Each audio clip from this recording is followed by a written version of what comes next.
How many more people? My question is, how many more we have Reva? This is today and 3 more times.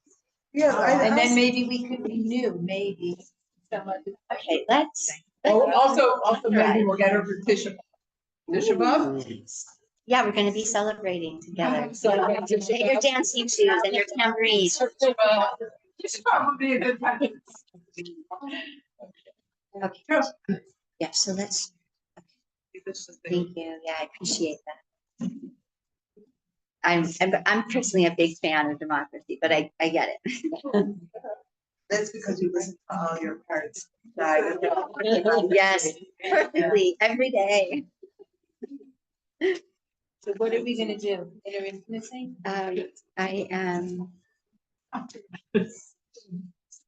listening into, to be honest. Giving us a chance to settle into what there's setting this.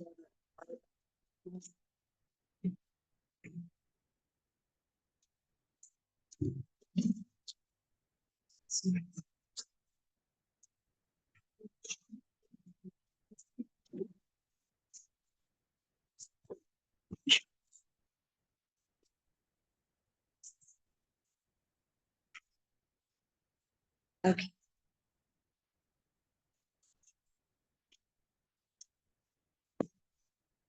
Last week we had Robertson Leah Glazer. She's trying to get it. Oh, she's trying to get in. So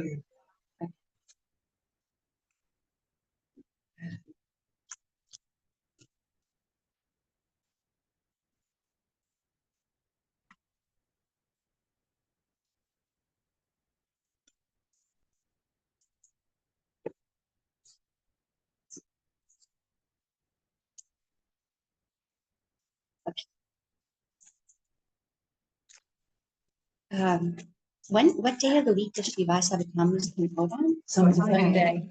Sunday. Ah. Next Sunday. Ah.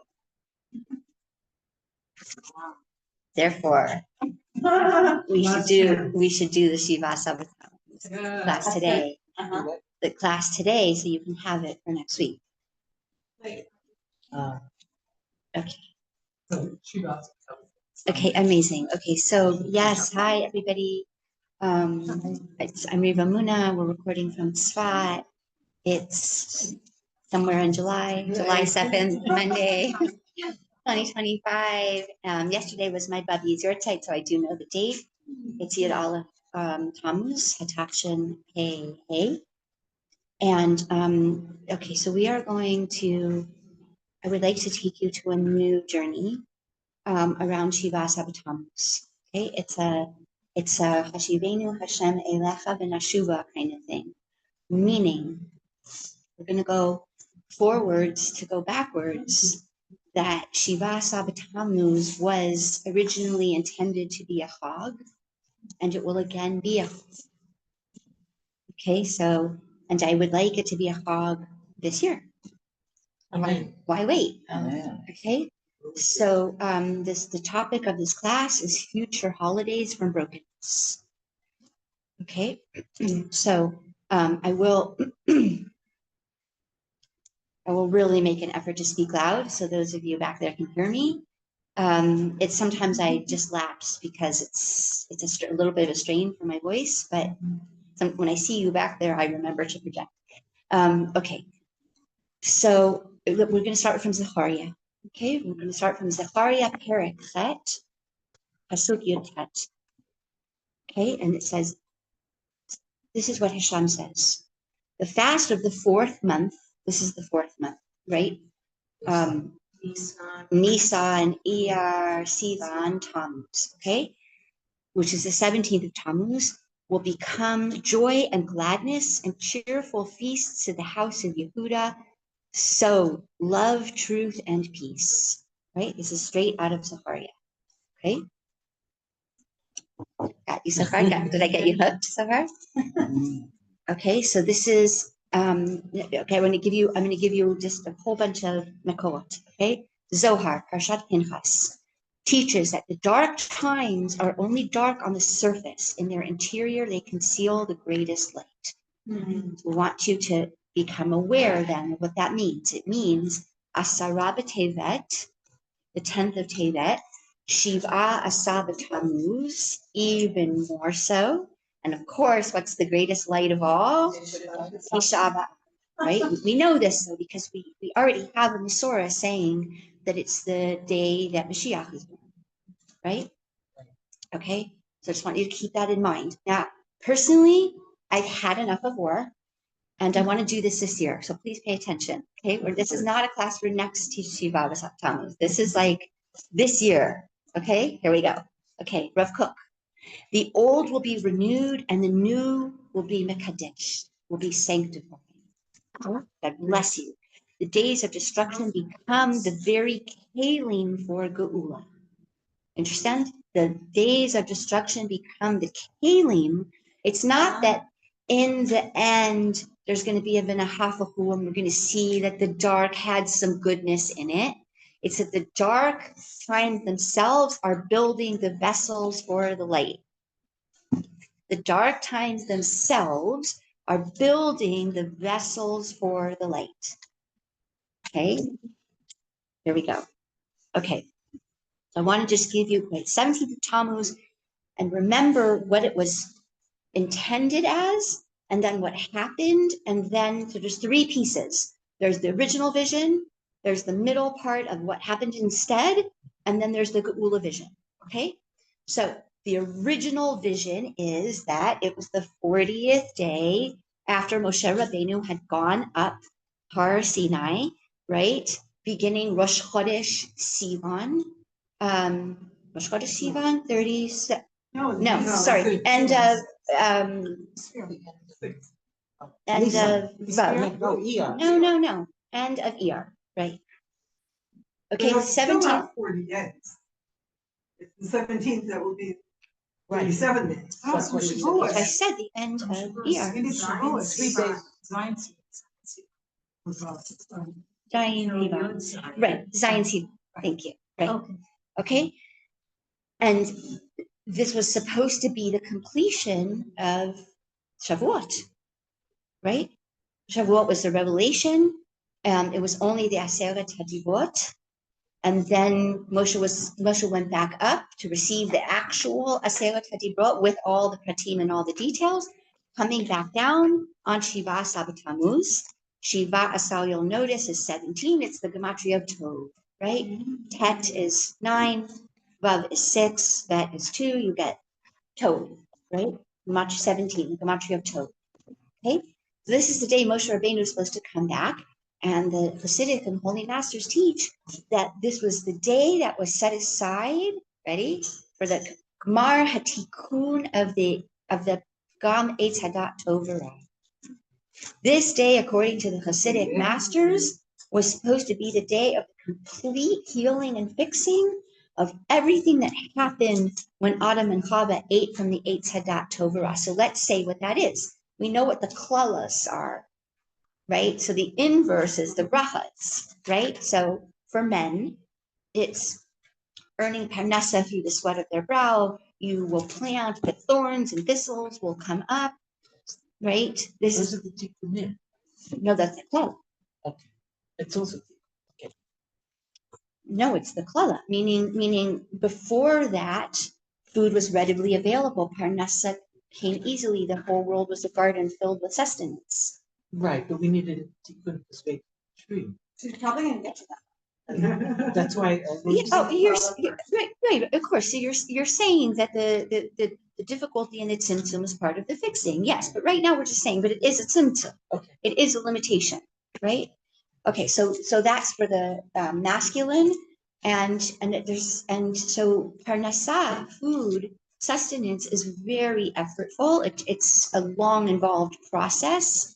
It's from the sweat of your brow. And very often you may plant and only thorns and thistles, meaning you may not even see the fruit of your labors in this lifetime. That's pretty intense, right?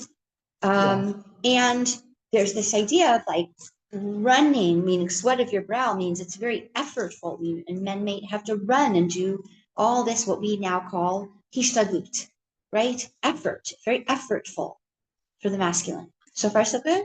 Okay. For the feminine, remember it says, and you will conceive your children. We said this last week, from nervous tension, right?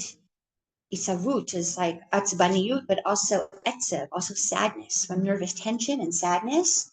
Your children will be conceived in this, where your nervous system is not peaceful and not regulated, right? But filled with fear and worry and unknowingness around life and, around, who knows, maybe your marriage, yourself, whatever.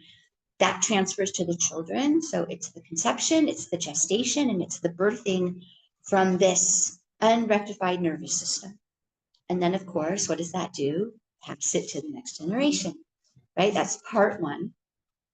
Part two is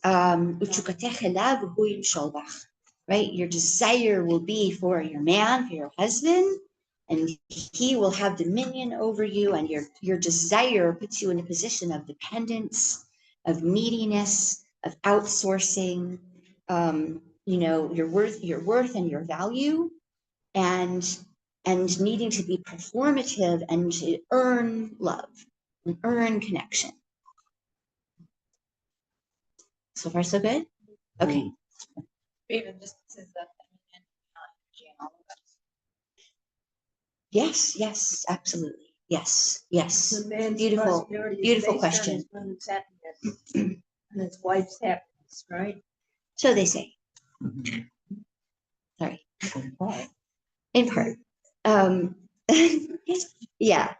I try to stay away from like the overgeneralizations that Chazal say. Even though there's truth in them, they're usually multifaceted, and we have to look at like a wider, bigger picture. Meaning, because I've heard those Torahs used as like, therefore, the wife is not being a good wife, and therefore the parnasa is limited, and I kind of like to water those Torahs. So, okay, so but can you hear? So a few things happened. There was a breakdown in free time, right, for the man, for the masculine, right? There's a move away from beingness into doing, right? There is a move away from what we call din. We can also translate, I know this is going to be a lot, so just bear with me, process. There's delay between a ratzon, which we call keter, and the manifestation of that ratzon, which we call malchut. There can be a long time in between as the energy works its way down the tree. Does that make sense? We call keter will, and we call malchut the birthing or the manifestation of that will. There can be quite a journey. We call it the Seder Hishtalshalos, and sometimes the Seder's Lokah Seder. It's not in order. There's no vessels yet, and so it can be quite chaotic and a lot of pain and a lot of suffering. Now, I want to explain to you that the Torah's translation of the word sevel, suffering, is related to the Hebrew word savlanut, which means patience. Because there's a direct connection between a delay. You have a will for something. Remember in those days, oh, I'm hungry. Oh, there's fruit everywhere. There's fruit is growing from the trees. And the future vision is so beautiful. Not that wheat will be growing, but loaves of bread will be growing from the trees. That's the future vision. Loaves of bread. Okay? So just keep in mind for a second, what we mean by that is that process will be sped up.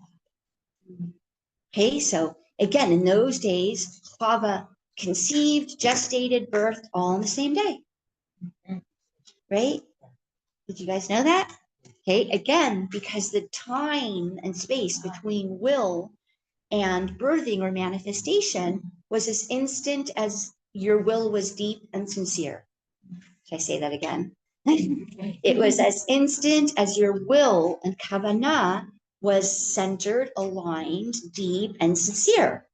then that created an energy and a force that moved through, and it went and it came back out as a physical manifestation of the will that you had sent forth. So far, so good? Okay, I want to say again and again and again, I'm not formal. If it's relevant, please don't interrupt me if it's not relevant. But if you need something explained or translated, like if you want to share a story, so hop me after the class. But if you want something explained or clarified, then please interrupt. Good? Okay. Okay, so you're understanding that. Hi. Leah. Okay. So so are we kind of hopping so far of what's going of what's happening, right? So all of this was supposed to be brought into the world on Shiva Sabbatams. Here's another piece. Remember Korach and his wife's vision that they were right in their vision, but it was a little preemptive because why? Let's say again, the vessels weren't ready. Our vessels were not ready, right? But the vision is that everybody has direct connection with the Creator inside themselves. Everybody has access to Ruach HaKodesh inside themselves. Everybody has a personal, intimate, direct experience with the Creator, and they have all the software that they need inside for that experience. Okay, so this was supposed to be Shiva Sabbatams, the grand celebration. We did it. We did it. We came out of Mitzrayim. We became a nation. We had, right? We ate man. We grew consciousness. Moshe went up. We already had a little taste of that. Ishachad Levechad, one heart, one soul, meaning one entrained system, right? One heart beating together, one breath beating together. So now we're ready for the divine light or infinite energy to come in, right? And this is what we're waiting for, right? This was supposed to be Shiva Sabbatams, say the holy Hasidic masters. Okay, with me so far? We were also supposed to be weaned away from our dependence on outer teachers. Right. It's part of why Moshe didn't come back then, because it was going to be a graduation ceremony. We're okay if Moshe's here. If Moshe's not here, why? Ha'im yesh Hashem bekirbenu o ayin? Is Hashem inside of me, bekirbenu, in me or not? Right? It gets translated as, is the Lord in our midst or not? But, right, but in the Hasidic translation, it's, is God in me, in each one of us or not? Therefore, if Moshe comes back or doesn't come back, God's got me, because God's got me in here. I still have an inner leader who dwells inside of me, because I have a divine spirit in me. I have a divine soul in me. I have direct access. So far, so good? Okay. So 17th of Tammuz, what did it end up becoming? Shvir Ras HaKelim, let's say it again. Again, not only, right, was it not the tikkun of the Eitz Hadat Tov V'Ra, but it was another Shvir Ras HaKelim. It's all good. It's all good, by the way. Has happy ending. I promise. Has happy ending. Okay, but our vessels we're still not ready. Now, I don't know if you should go home and share this with your husbands, but because they might hate me, but you could. And the Holy Master say, well, half of us were there. Which half? Yeah, the women were there. The women had built the vessels. The masculine needed more time. Sound familiar? No? Okay, for real, right? It's so deep. Okay. And what happened also in Shiva Sabbatams? The Egel HaZahav, right? The golden calf. That's, instead of it being the Gemar HaTikun, we instead get an Egel HaZahav. Okay? Literally, we could talk about that forever. I'm just going to give you tiny little yummy dots. You can grab me after if you want more. It's very intentional. That's an egg. Whenever you see cow bull, calf. In Torah, it's a remez to Yosef HaTzadik.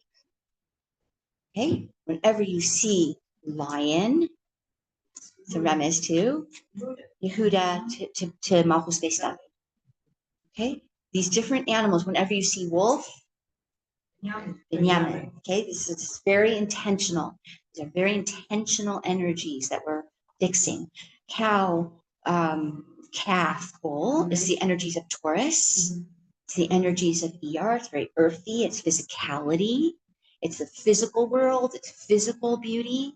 It's a relationship with our physical time, money, sexuality, beauty, vessels. And David HaMelech is the spirit, the heart, the lion, the heart, the midos, right? The emotional body, prayer. Yeah. What animal is David HaMelech? Lion. That's why our work is called.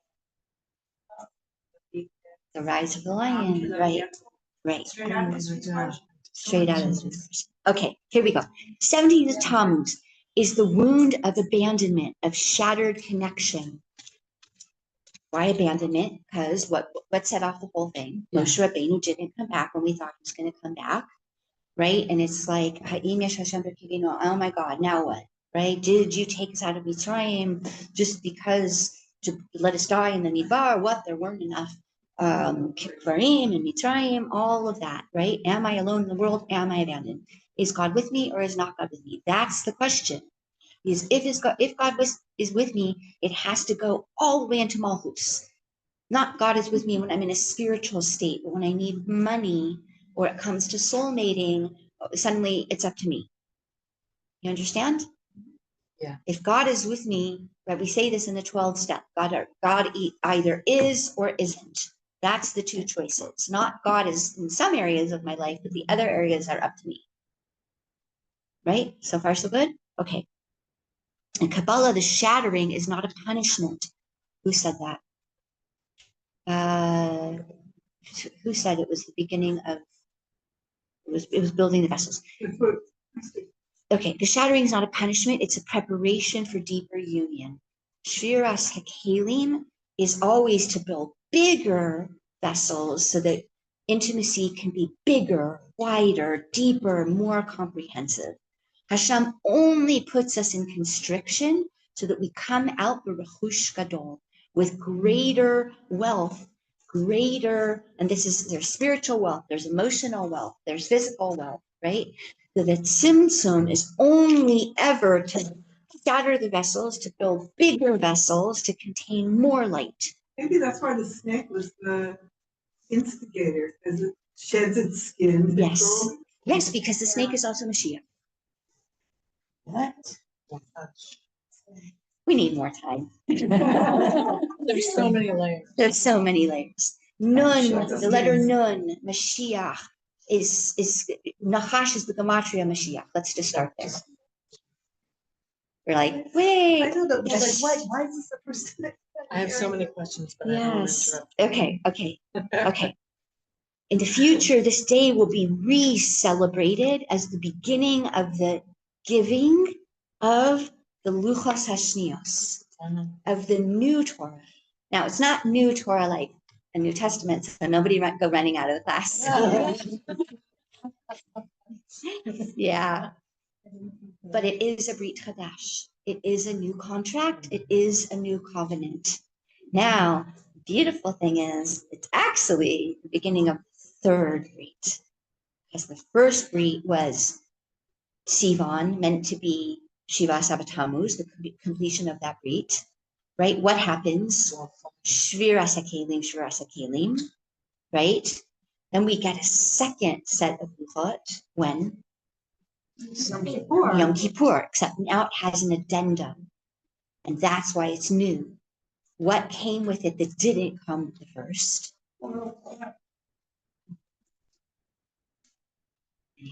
Feeler. Yud Gimel Midos Harach. It comes with an addendum, a new index in the back. Wow. The 13 principles of compassion. of compassion. What was missing first time around, in Hashem's own words, so to speak, was expecting us to be more elevated than we were, right? We call it hitting the rock.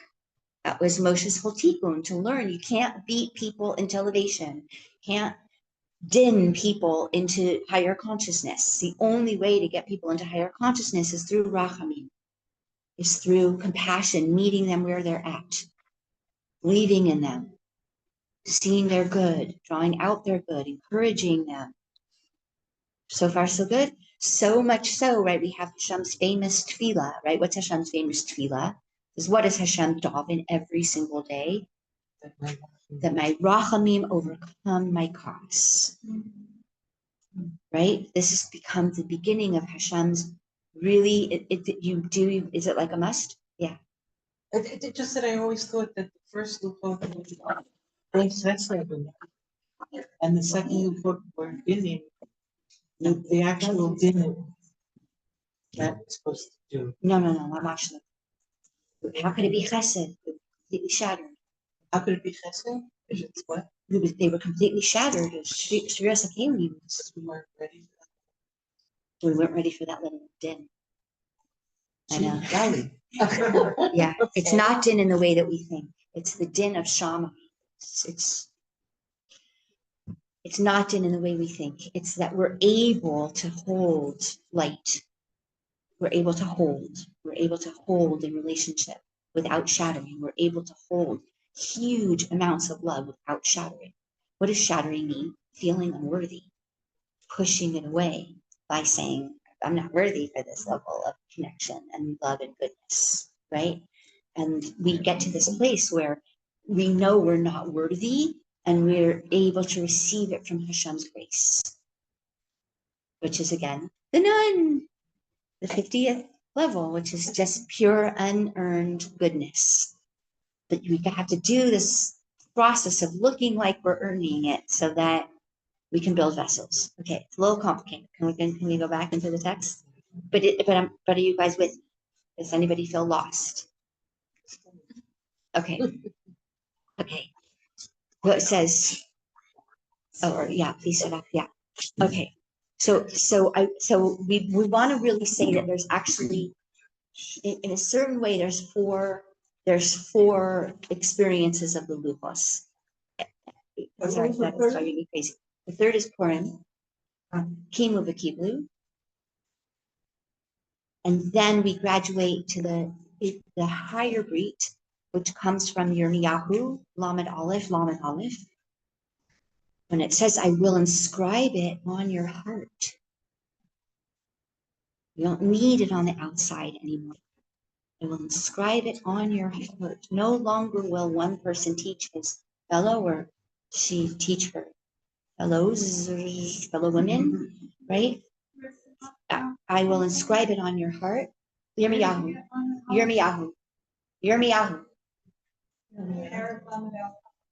Yeah, Yirmiyahu. Okay? This is where we're headed, right? That I will inscribe it on the heart of each person. The Luchos inside of you, on you. Now, I will inscribe it in your heart means it's an energetic imprint. It's a Rishimun. It's an actual encoding, right? It's an actual felt sense, vibrational field, frequency of, oh, I know love. I have it in me. I recognize this. Oh, I know truth. Oh, I know alignment. I know tzidkis, because it's like a tuning fork. It's like having a tuning fork in you that you can check true love against something that's out of tune, true alignment against something that's out of tune, right? You have your own tuning fork in you, right? It's right here. So far, so good? Okay, so can you see it's this movement from outside to inside on every level, including the Bayit Shlishi inside? It doesn't mean it's not going to be outside. It's going to be outside when it's inside. The Shiach's going to be outside when it's inside. Got it? Okay, the Brit's going to be all this unity and love because each person first has that direct experience on the inside. Yeah? Okay. Wow. Okay. All right. So I want to just give you this really fast, just to plug you in on what's happening in Tammuz. So it'll give you this arc of what we're doing. Okay. So feminine healing of Tammuz. Again, I can only give it in bullet points right now and unpack it to the degree we can unpack. Okay. So feminine healing of Tammuz. Tammuz in Kabbalah is associated with the left eye, which is Gvura, right? Timtum. It's Cancer, called Sartan in Hebrew. It's the planet of the moon, so it's the emotional body. It's also the subconscious. It's the feminine principle, the moon, right, as opposed to the sun. Av is going to be the masculine principle. So when we're doing Tammuz Av, we're first balancing the feminine. That's exactly what happened in the Midbar. Then we're going to work with the masculine. Then Mashiach gets born. Got it? It's really yummy, right? Okay.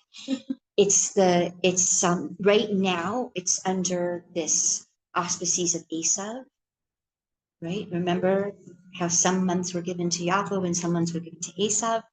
Now this is really deep. This is Leah consciousness, the veiled feminine, the hidden yearnings, the silent tears. The what? This is the last one. The veiled feminine, the hidden yearnings, and the silent tears, right? This is Leah. This is a fixing of Leah. The heart and the emotional body in its most vulnerable form. Cancer people are the most sensitive. That's why they most sensitive. That's why they have the little shell, right? And they carry it with them wherever they go, right? They can't leave that protection for a minute. They're so vulnerable. It's my birthday today. Today, I knew you're a Cancer. That's why We're talking about it. You Yeah. get all of Tammuz. What? You get all of Tammuz. You know Yeah. it. Yeah. Okay, I'm gonna keep going. Okay. It's my daughter's Okay, sorry. birthday too. Happy birthday, happy My birthday, daughter's Anne. birthday. Happy birthday, Anne. Okay. Sorry. Like this. Okay, what is the tikkun? What is the tikkun of this month? To let the Shekhinah weep, not in galut, but in yearning, in reunion, in yearning, to allow her voice to be heard, her emotions all felt, and her exile ended.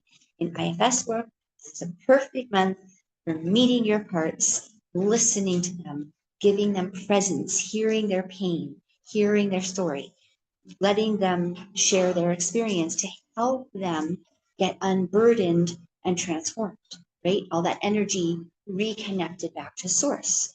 By exile, we mean that we label some parts of ourselves not lovable. We have to hide them in the basement, right? Because those are the ugly parts of us, the bad, the unworthy parts of us. But this is the month when we start working with those exiles. The theme is exile, but not in the old way, in a new way. Parts of us that we've exiled, we've cut off and said, when I'm in those spaces, I'm not lovable. So I have to hide those parts of me, because I learned as a child that when you're, and then fill in the blank, too needy, too emotional, too sensitive, angry, whatever, fill in the blank, I will not have connection. I just wanted to have. No. So if it's not a question, I'm going to stop you. Tammuz, that's a statue. That's a statue, and the statue. Crying. Okay, I hear you, but I'm going to go back. Okay, so Rabbi Nachman says, the greatest joy comes from the rectification of sorrow. Greatest joy comes from the rectification of sorrow. In other words, sorrow. Okay, in other words, the weeping of the Shekhinah beginning on Shiva Asar Tammuz is what waters the seed of Mashiach to be born on Tisha B'Av. Wow. Could you say that again? Yes, the weeping on Shiva Asar Tammuz, because again, we have to understand the kind of weeping that it is. It's not a weeping of bitterness, it's a weeping of yearning. The more that you cry, the bigger you're making your vessel, right? Not contracting your vessel, opening your vessel. But is it on a personal level or is it on a worldly level? You know what I'm going to say. Remember the claw and the Many of you started learning with me. In Kabbalah, the answer is almost always both, because it's all about holding everything. It's all about holding paradox all the time and everything. Okay, Hamtakata Dinim. Okay, from the Ria Kadosh, the Baal Shem Tov, and the Ramchal. Okay, the 3 weeks are not fixed in essence. They are kalim of unrectified love. We're building vessels for chibur. Remember, chorban is the same word, same otiyot as chibur. Chorban, destruction, disconnection, losing of the home, the breakdown of connection. In tikkun is chaver, friend, is chibur, connection, and is bechira, free choice. Because real love, the main ingredient of love is that you get to choose it, or it's not loving, it's force, right? So we call it the Beit Bechira, the house of free love, like chosen love, right? Because it has more value to you. So now you can also see the progression in the giving of the luchos. Remember, the first one's har kegigit. There's a mountain hanging over your head, right? It's entering into union and contract really from a place of low consciousness of fear that if you don't, you're going to suffer. And if you don't, then Hashem's mad at you. And if you don't, you're going to be in trouble, right? And we're going to go through a whole healing process to choosing the connection from love, right? This is a healing of all of consciousness, right? Where we began with gods like, oh, the corn god, you know, if I bring you an offering, you won't hurt my corn crop, right? To serving Hashem, right? To loving the Creator with all of our energy, every energy inside of us, right? And both giving that love and receiving that love. Yeah. Okay. So during the 3 weeks, we are going through a process of not shattering. I want you to rewire your brains. Hamtaka, sweetening, returning love to the places where it got lost, where it got off track. And we're going to go through a process of bringing love back. Ready? To our bodies. That's called our nefesh. To our emotional bodies. That's called our ruach.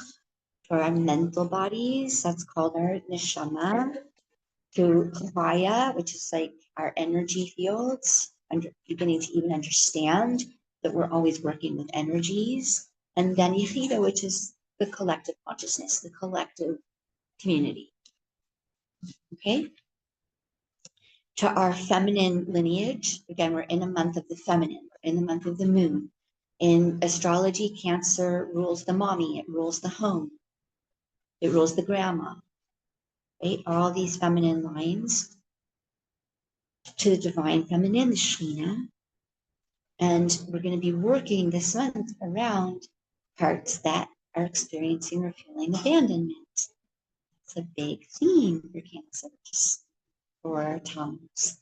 Rejection, right? Feeling unloved, feeling abandoned, feeling unseen, feeling not enough. Okay, so far so good. I have 12 minutes. I'm going to use every dot. Okay. Okay.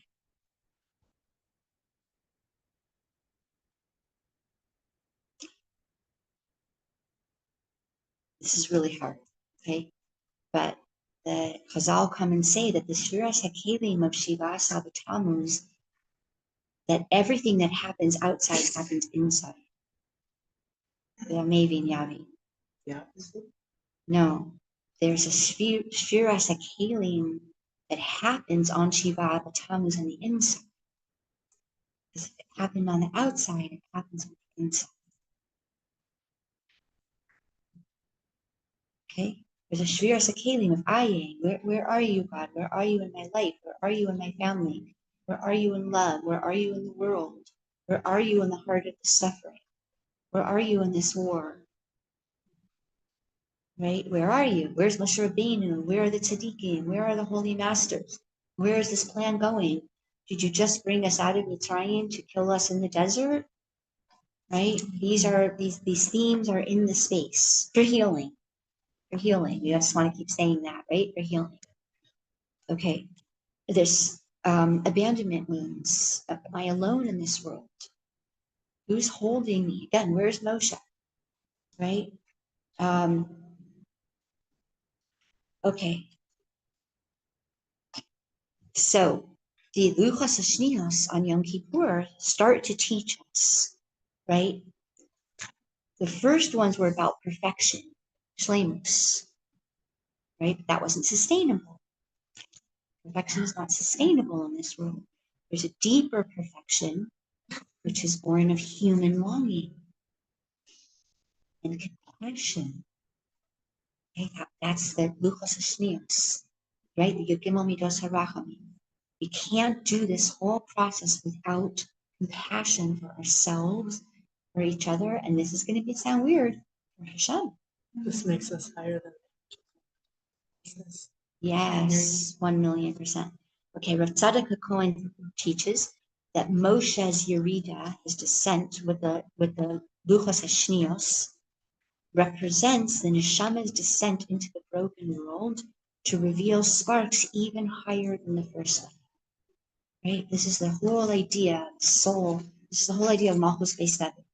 Going into the darkest places, the darkest energies, the darkest stories of human suffering and also human depravity, in order to pull those energies out and reconnect them back to source. We're supposed to do that? Yeah. That's what we do with our dress. That's what we do with our hearts. We are going to become the Moshe Rabbeinu in IFS to our own hearts. It's called Das Elyon. Right? Das is always about connection, reconnection, rewiring, and bringing these energies, these stories about ourselves and each other, these beliefs back to source, right? As we get into these extreme, this is what IFS is, these extreme states, these extreme beliefs, extreme emotions, extreme ideas and thoughts, right? Whenever it's an extreme, we know that it's not in Das, because Das is always centered. Extremes happen in the polarities, right? When Chesed or Gvura goes to an extreme place, that's when Perud, separation, happens. Das is about reunification. Das is about shleimus. It's about connection. Okay, I'm watching the clock and my heart rate is going. So, okay. Wow, I wrote out for you guys a lot of embodied practices, but I guess we'll do some of them next week. Malasot. Wow. Wow. Wait, no, because there's people who stay to clean up, and it interferes with their schedule. Das, we need like no. Yes, but Das in Kabbalah isn't knowing, it's connection. Yes, Das is about harmonizing, balancing, connecting all these different energies. In the body, Das is the nervous system. Each sphere is connected. This is Reb Ginsburg. He didn't make it up, but I learned it from him. Each sphere is connected to a system in the body. Okay, so Das is connected to the nervous system. Keter is connected to the respiratory system. We've done this before, so I'm not going to do this right now. Wait, please just wait 1 second. Okay. Yes, I'm sorry. I'm going to do this. Okay, I'm going to give you just right fast. These are just, I gave you a lot of embodied things to take home with you to work with this month. Okay. Maybe we'll meet on Shiva Sabatamuz and do some of this, but here it is. Okay. In your journal, we're working on this brit, this Yirmiyahu brit of Hashem writing this brit on your heart. Okay, so here we go. What inner commandments are being rewritten in me through my heartbreak? Through my heartbreak, right? So he's teaching here that on Shiva Sabatamuz, the Shvira Sakelim of the Luchos happened with a shattering, if we want to put it back into the body, so there's two luchos of two hemispheres in our brain, right? So there's a certain wounding that happens in the mental body.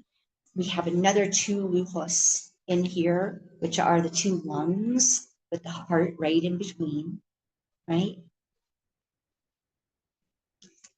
And we have and there's a shvira that happens in our lives. There's a shvira that happens in the mental body when we come to these very extreme ideas and beliefs about ourselves and the world and Hashem and each other.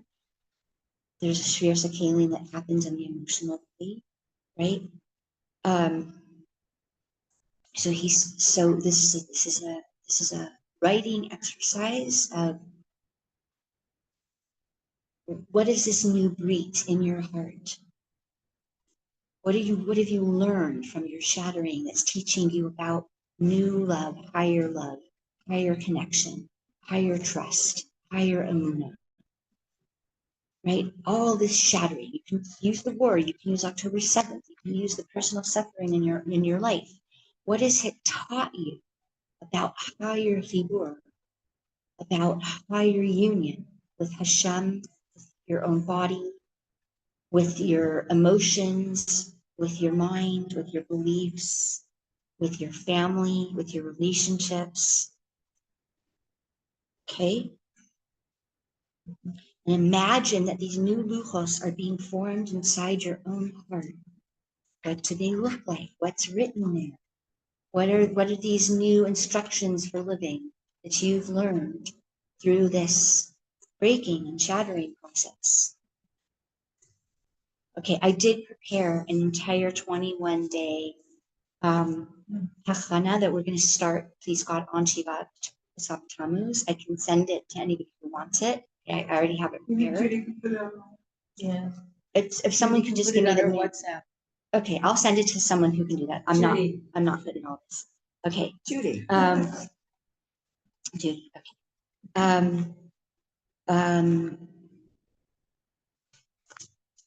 Okay. Also during this time, we're going to be repairing the abandonment wounds, so you can speak aloud. Here we go. Hashem is within me. Remember that was the question. Ha'im yesh Hashem b'kibenu. The work this month is Ken. Hashem is in me. Start to notice that. What does that look like? What does it mean that there's a presence inside of me that's always those 8 C's? Remember, curious and compassionate and connected and calm and creative. Again, I can send all this out in the email. It's all written up already, okay? And courageous and Clarity. and clear, right? But the first 2 are the most important, curious and compassionate. By curious, it means there's no din because I'm not passing a judgment. Curious means I'm open to understanding why this person or being is in the state that they're in and what happened to them and what are their beliefs and what are they feeling, rather than passing a judgment. Yeah, so far so good? Okay, so Hashem is within me. The Beit HaMikdash is within me. I am not cut. This is what we're healing in Tammuz. Okay? And we're envisioning the Shekhinah cradling the world and whispering, I never left. This is a meditation again. I need 3 more hours, but I have 2 more minutes, so let's just do that. Okay? So again, to start now, I wanted to tie all of this into IFS and self-energy and finding that within you. So I'm gonna leave it like this. I'm not done, but I'm gonna leave it like this. These Torahs are literally bursting out of me in my sleep, like for real. So much. So I'll share. I'm not going to share what the dream was, but privately I will share that Reb Shlomo came to me this last Friday night in a dream, and it was one of the most beautiful, best dreams ever of my whole life.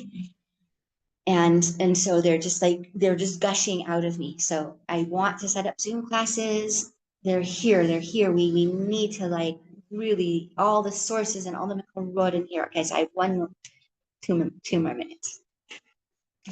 Okay, And the avodah here is also to bring the joy into the narrowness, to bring the simcha into the mitzvah, right? Just the same way we do when a mommy is having contractions and she's like in the mitzvah and she's like, wow, and we're like, hi, let's breathe together. I'm here. You're doing great. You're beautiful. You can do this, right? You're just in a birth. That's all that's happening, right? Don't get distracted by the pain, because the only thing that's happening is that you're birthing something new and beautiful and wondrous through you, right? We're going to bring the joy into the narrowness. We can do this again by singing to our parts, by comforting our parts. Okay, I'm done. So I'm going to take this last 30 seconds, literally. Okay, in the days of Mashiach, these very weeks will become a season of the return of the Shekhinah, of the beginning of Geula. And by the way, we mean this year, okay? We mean this year. When the Shekhinah rises from the dust, clothed in dignity, crowned in joy. I'm going to give you this last 30 seconds. Tammuz will be known not for its fasting, but as Chodesh Haripui, Harikshi, Ha'ichud, Michadash, the month of emotional healing and reunion. 17th of Tammuz, all the holy masters say it's going to be a chag, as is Tisha B'Av. These are going to be big chagim in Am Yisrael, right? The day of the re-giving, of the brit of the heart, the healing of the abandonment illusion. Did you catch the last word, that it's illusion? Okay, this is the last line. Okay, now we're done, because I need to be honoring of the space and the people in the space. I want to tell you that I have all the mekorot here. Okay, so we started with like a hakana. Really, I wanted to take you into all the mekorot. So again, I just ask somebody if somebody could just take out a paper and write your email, write your WhatsApp if you want to join these classes. And then, because again, there are people who stay. Clean up. Can I ask a question? For sure, if it's okay with Judy, but wait, let someone first just close this, because I don't know how to do that. Can somebody just end the Zoom class without deleting something? I think you should try to stop the recording first. Yes, stop Wait, the Stop the recording. recording, yeah. I don't. Okay, who did this? They left him to. Does anyone? Yeah. No. So can anybody just take out a paper? Here. And then, yeah, What? I'm gonna answer any questions No, as long you as you're okay with reading the space. I don't want to touch something that's not supposed to be touched. So again, if someone can just start a paper. Are you starting a paper? So please put your email and your WhatsApp. Okay. And then, yeah. Hi, folks.